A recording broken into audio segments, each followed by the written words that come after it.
Bom, a gente volta a falar sobre a guerra, a possibilidade de uma ampliação do conflito pelo Oriente Médio. E a gente conversa agora, gentilmente nos atende o professor de Relações Internacionais, Carlos Gustavo Pódio, do Departamento de Ciência Política do Berea College, em Kentucky, nos Estados Unidos. Tudo bem, professor? Mais uma vez, muito obrigado. É muito bom rever o senhor aqui. Um abraço.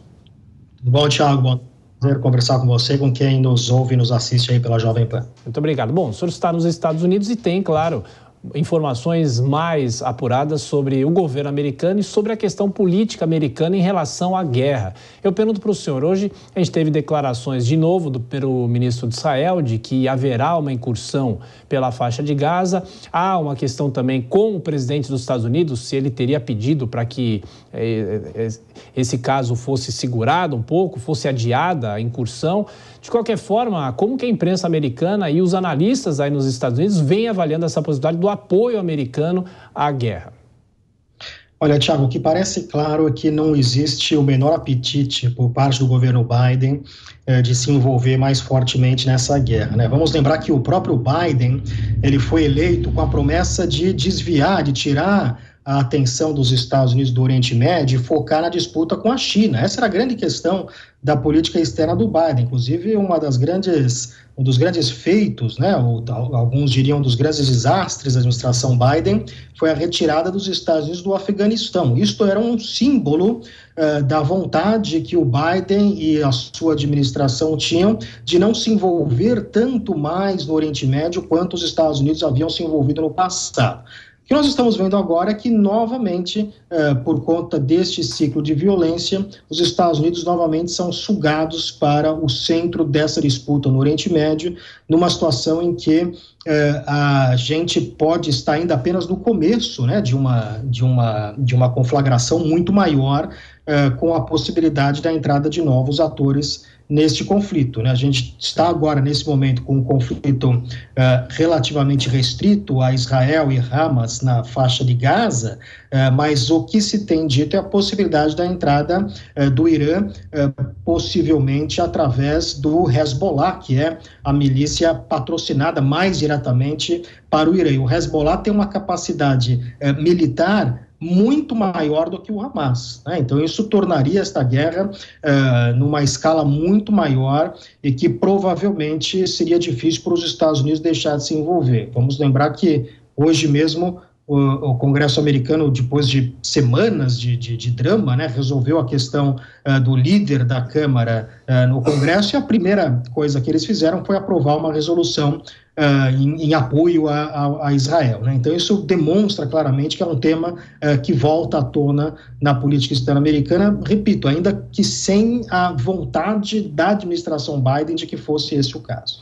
E, professor, não posso deixar de perguntar sobre o Conselho de Segurança da ONU, porque a gente vive discutindo, o Conselho vem rejeitando as propostas, mas se as propostas fossem aprovadas, qual seria a força da ONU para conseguir uma intervenção ou até que os atores desse conflito atendessem aos pedidos da ONU? Perfeito, Thiago. Essa é uma colocação importante, né? De fato é isso. A gente tem focado muito na questão do que a ONU diz ou deixa de dizer, das resoluções do Conselho de Segurança, mas sem pensar qual é a ação concreta a partir disso, né? Claro que a ONU tem, sim, um papel relevante, importante nessa questão, mas ela só é tão importante na medida em que as grandes potências deixem a ONU agir, né? Então, na verdade, a aprovação de qualquer resolução por parte do Conselho de Segurança da ONU, refletiria aí algum tipo de arranjo entre essas grandes potências. O que a gente tem visto é que os Estados Unidos não querem aprovar nenhuma resolução patrocinada pela Rússia, a Rússia não quer patrocinar nenhuma resolução aprovada pelos Estados Unidos, então a gente tem essa paralisia do Conselho de Segurança, que é algo relativamente comum, se a gente olhar na história maior, né, dos mais de 70 anos do Conselho de Segurança da ONU, vários períodos de paralisia que tem a ver com essa disputa entre as grandes potências, né? Mas essa é uma colocação fundamental que você faz, ou seja, ainda que aprove-se algum tipo de resolução do Conselho de Segurança da ONU, no campo de batalha, na realidade, no dia a dia, isto só tem algum impacto se houver alguma boa vontade por parte daqueles países que, afinal de contas, têm a capacidade de fazer algum tipo de ação. Sim, sem dúvida. E só para fechar, professor, já que o senhor está nos Estados Unidos e falou sobre essa disputa no Congresso americano e essa indicação, finalmente, depois de uma lacuna de muito tempo, isso pode ter alguma implicação política para o ano que vem?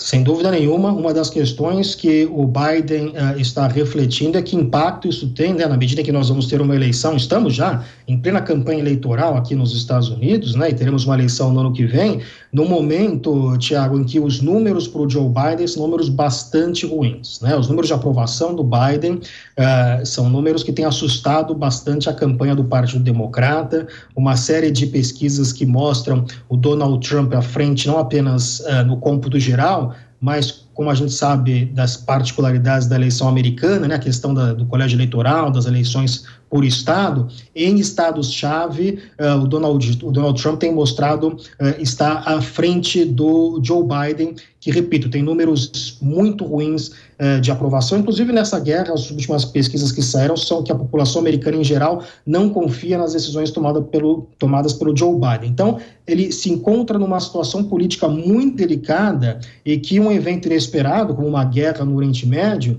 pode mudar esta dinâmica, né? Pode mudar tanto para melhor quanto para pior, né? A partir de como se dá os desdobramentos dessa guerra, mas sem dúvida nenhuma há um elemento aí de cálculo político que tem que ser levado em consideração. Professor Carlos Pódio, do Departamento de Ciência Política do Berea College nos Estados Unidos, muito obrigado mais uma vez, muito bom receber o senhor, bom trabalho, um abraço, até a próxima. Obrigado, Thiago, prazer conversar com você, um abraço a todos. Obrigado.